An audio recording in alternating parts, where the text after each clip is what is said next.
Hello guys, welcome back to another video on Software Guru channel. So guys, in this video I'm gonna show you how to download official global OTA update of MIUI 12 for Poco F1.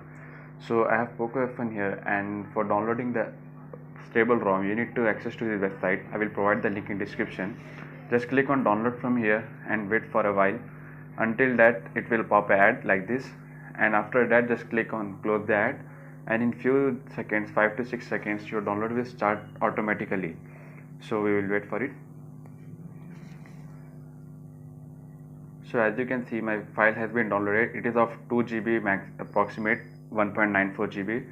So we will let it download, and until I will stop the recording and will skip to the part where I have downloaded the ROM. So okay, my file has been downloaded, and you can see I will show you its official OT update. If I can access from here, I cannot, so I have to click on settings, open download update package, and you can see it is showing here. It is official update, so that's why it's show here. If it is unofficial, it will not show here. I will click on it and I will click on install.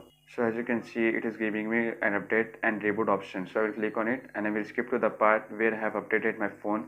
I will show you the main part. Let's click on it and it will take some time. So okay, my phone has been updated guys. I'm skipping this video to make it short and quick for you, easy to you. As you can see, MIUI 12 has been installed perfectly and no data of mine has been lost. Everything was fine and no TWRP was needed. I have downloaded it from just a simple OT update. If you are willing to download it just now and you need not to patient, then download it from here. If you have patience, then wait for the official update. So thank you guys, thank you for watching. Stay tuned and subscribe.